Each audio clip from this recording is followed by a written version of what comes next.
Welcome to the Burton Ballers. Ain't got no time for no stallers, yeah. We are the risers, we're not the fallers. Our channel is growing wider and taller. Yeah, we're here to give you the news about your dear beloved Blues, yeah. So if you like this YouTube channel, like, subscribe and turn on that bell. Yeah.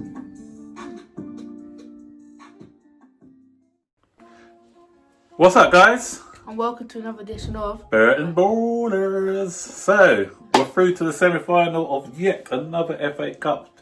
Zane, we're the most successful FA Cup team of the last decade. We want to be the most successful FA Cup team of this decade. I forget Arsenal. Yes. So at the moment, it's the stellar set. Manchester United are through, Arsenal are through. We are through, probably Manchester City. So it could be two London teams, two Manchester teams into the next round of this cup. But Zane, we made hard work of it, didn't we? Mm-hmm. Talk us through the first half. It was like Leicester were just getting chances and chances. But no one was really playing like good. Like the goalkeeper would just keep him in the game. Who? Kasper Schmeichel. No, he wasn't. Yes, he was. In the first half? No, the first I'm talking half. about the first half. I'm talk about the first half. It was kind of boring. Yeah, but both teams weren't great. But Leicester were the better team. They were the more progressive team. It was in our half. It was on our defensive half for most of that game, and we were really sloppy on the ball, weren't we? I don't know what was wrong with us. I'm not sure if it's the fact that granted, we made 3 changes at the back, so it was going to be disruptive, isn't it? When you make 3 changes to the back line. Rudiger was the only one who kept his place in the back line, so it showed because we were giving the ball away a lot. It was sloppy, and even Billy Gilmore, he's just turned 18 now. Is it 19? 19. So you can allow him. He's not going to be putting in brilliant performances week in, week out. So this was one of his sloppier games, and he wasn't as effective. So all in all, the team wasn't effective at all, was it? It was just very lethargic, and it was Frank Lampard wasn't happy with the way that we played. So very disappointing first half. Don't you agree? Yeah, but before we get into the proper video, you guys have to subscribe to the video. I thought we were into the proper video. Yeah, so like, subscribe, turn on all post notifications. We want to say that at the beginning. So wait, you just came into something. If you haven't done so, let's just do it. Yeah. And share this video and comment down below. Right. Okay. So let's just rewind in as we've just done there, and let's look at the team selection. So 5 changes were made, weren't they, from the last match? So in came the other goalkeeper, who is Caballero, yeah. And as I said earlier, we made 3 changes to the back line. Emerson came in for Alonso. We had Reece James for and Zuma for Christensen. Yeah. I mean Abraham for Giroud. And we had Gilmore for Billy Gilmore. Kovacic. No, Kovacic didn't play the last game. Who did Gilmore come in for? No. Hey, Barkley started that last game, didn't he? Or did he start the Aston Villa game? No, he started the Aston Villa game. No, he didn't, because I told him to come on. That's right, he started the Aston Villa. No, he didn't. Oh, no, he started the last game. Yeah, Barkley kept his place, yeah. So who was... No, Barkley came on in this game. Wait. Yes, he did. I'm getting confused there, yeah. He came so on Mason Mount. Yeah, it was Mason Mount. No, it was Gilmore for Barkley. No, I know, but we had the Mason Mount, we had Gilmore, and we had Kante in there. So I'm trying to think, who played against... Oh yeah, because Mason Mount played... Yeah, Mason Mount played as he came back into the midfield, didn't he? Yeah, Mason Mount was in the last team. Yeah. So it wasn't Kovacic. Anyway, I don't know. Right, so there were 5 changes. So we weren't coherent. We were lacking a bit of cohesiveness in that first half, and lots of sloppy passing, and it's just not good enough. So Frank Lampard made his thoughts known in the second half, didn't he, Zane? So who came on? Who changed the game? Well, I still got to get on for Reece James. You just said it. Barkley came on for you could say anyone like Gilmore, for Gilmore. instance. Kovacic for Gilmore, and Barkley for Mount. Yeah. So second half was a lot better, and fair play to Kovacic, because Kovacic was the one who gave us that energy in midfield. He started that press. He was the one. So as poor as we were in the first half, Leicester were like that in the second half, at the beginning of the second half. Yeah, I remember Kovacic did start against Aston Villa. So I remember. No, he started against Aston Villa, but he yeah. didn't start against the Manchester City. Yeah. So, so anyway, we came back. Well, I was just talking, and then you just got me off my train of thought, Zaid. Come on. Yeah. So we started a lot brighter. Leicester were the team. You weren't playing Brighton, Daddy. Leicester were the team who weren't on their game in the second half. So those substitutions definitely helped, and it gave us the control that we needed. We had better control in the midfield. Kante moved back to the defensive midfield because he was on the right. No, he was on the left actually. Don't know why he played him on the left of the midfield three. Mount was on the right, and Gilmore was in at the pivot. But now Kante moved back to the pivot, and Kovacic came on, and I said gave us the extra spark and energy that we needed. Then it resulted in a goal. Great play by Willian, wasn't it? Brilliant That was a cross. brilliant cross. Fantastic cross, and it was a good finish though, because it still had quite a lot to do. You know Barkley. that Barkley finish? Yeah. It might be my first ever goal in football club. Okay. I remember. Yeah, it was similar to that, was it? Yeah, I remember I just slid. Yeah. So that gave us the goal we needed, and Leicester didn't. It sort of as a kind of knockout blow for Leicester, because Leicester couldn't get back into the game. But then we had a drinks break. I don't know why we had a drinks break today, Zane. Daddy, drink water. Oh, drink water. It's not for Chelsea or Leicester now. Yeah. So No, I think it was just in memorial for him.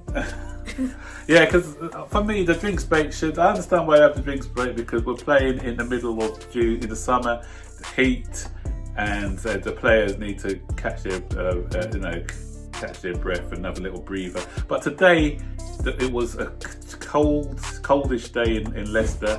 It was raining, it was windy, so I don't think we needed that drinks break actually. So we had the drinks break. After the drinks break, Brendan Rodgers had a little team talk, and it kind of pepped them up a bit, didn't it? It was a pep talk. So he had a little talk to them, but it gave them a 5-minute burst or so, but then Maybe burst their bottle. but then Chelsea started to again gain the ascendancy. But You Chelsea drink seawater. Chelsea. So we were. We Chelsea. So anyway, we were a couple. Obviously, Leicester had to push looking for the equaliser, because they knew that if they didn't equalise, they're out of the FA Cup.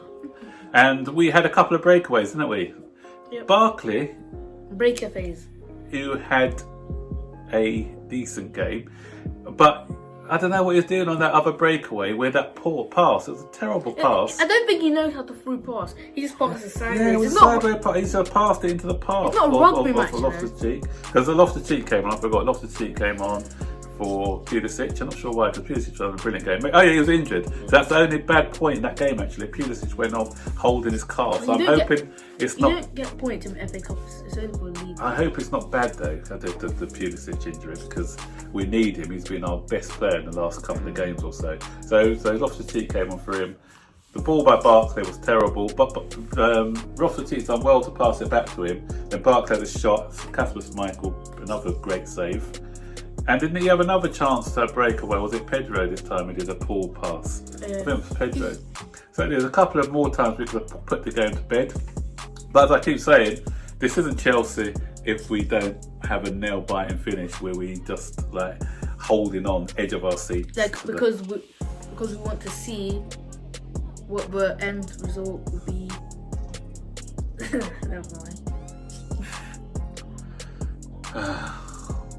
They're getting cornier and cornier by the day. We don't know by Cornwall, we know by Declan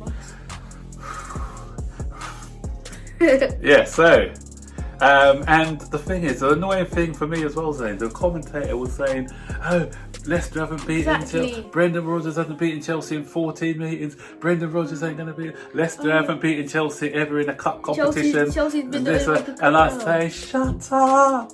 Because I didn't want him to jinx us, but he didn't jinx us. So that's what I could tell. That's what he wanted to do. Yeah. He was just building everything up. So when Leicester win, he was like, "Oh my god, this is the first time ever. Oh, this is the first time." Exactly. So anyway, I can now say that Brendan Rodgers hasn't beaten us in 15 games, and Leicester still haven't beaten us in a knockout competition, in the FA Cup, or in any cup competition apparently.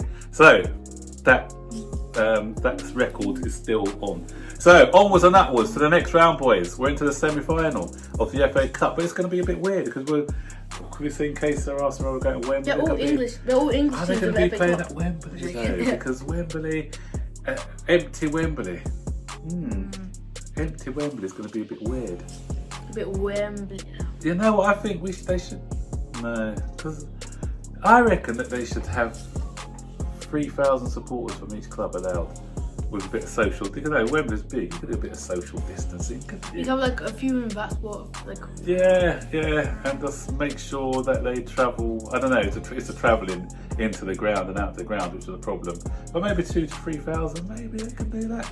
I'm sure they can do that and sort of have them around, just to give it a little bit of atmosphere. Because an empty Wembley is going to be weird to be playing in. But so do you want the next round then? Which Arsenal, Arsenal. Out of the ones left, Arsenal. No, but I wouldn't mind playing Manchester United actually, because Ole Gunnar Solskjaer has got the best out of us in 3 times occasions. So we need to get revenge over that guy. We have to get revenge over United. So United or Arsenal first, but I don't mind United for that. Yeah. So, or it'll be good playing United in the final. Actually, beating them in the final. That'll be good. Yeah. So Arsenal in the semis, United in the final. Sure, for me. Yeah, so guys, let us know what your thoughts were of the game. Obviously everyone's happy with the result. Who's your man of the match? Comment below who you like to face in the next round as well. And guys, I'll give it to Pulisic actually. I thought Pulisic was good. But anyway, tomorrow we'll do our... Actually, William. I'll give mine to William this time. Oh right, okay, no Pulisic for me. We're gonna do our good, bad, indifferent video tomorrow, so tune in for that one, and have a good evening, guys. Hopefully Newcastle will pull off the shock and beat Manchester City. Maybe. Wait. Oh yeah, why were we saying Man City were? Yeah, that's it. Because Newcastle might beat them. You never know. It's football. Anything can happen. I still want Arsenal even if Newcastle get. Yeah, exactly. Yeah, that'll be the easy one still. Anyway, guys. Enjoy your evening. Take care. Bye, like, subscribe, turn on notifications so if I want to make a video, comment down below. Share this video. Bye. 10 more to 3,000 as well, so keep subbing, guys. Please and keep telling your friends. Okay? Take care. Bye-bye. Bye.